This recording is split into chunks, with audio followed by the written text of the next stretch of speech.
On the night Max wore his wolf suit, his mother called him, "Wild Thing!" And he yelled back, "I'll eat you up!"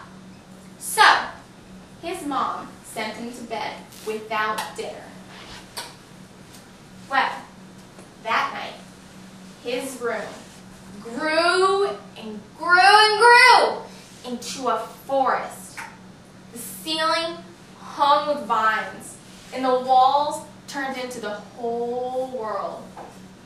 An ocean tumbled by, and a sailboat floated up. His own personal sailboat. So he got in, and he sailed towards the land of the wild things.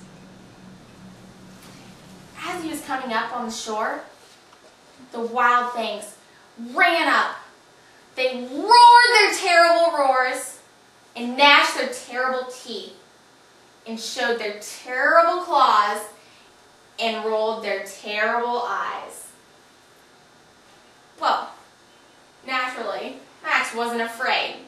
He yelled, "Be still!" And they just looked at him. And then he performed a magic trick.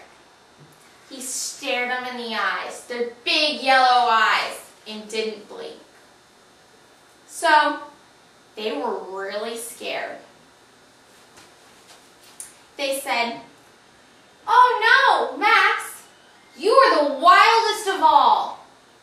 So, they named Max King of all wild things and gave him a crown.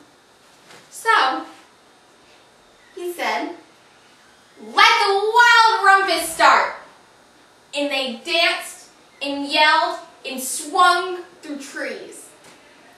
But then Max got tired and he said, "Go to bed."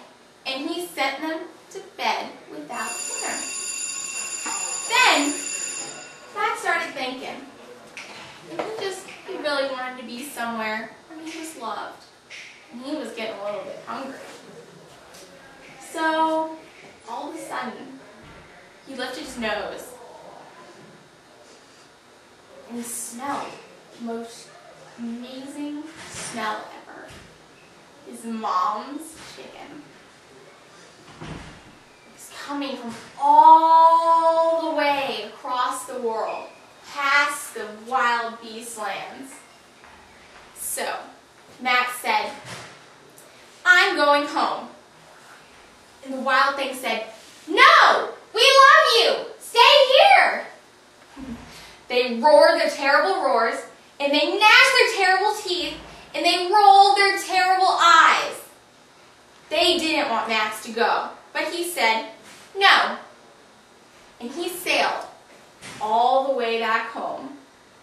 He went into his room, and he looked on the table by the bed, and there was his dinner. And it was still hot. The end.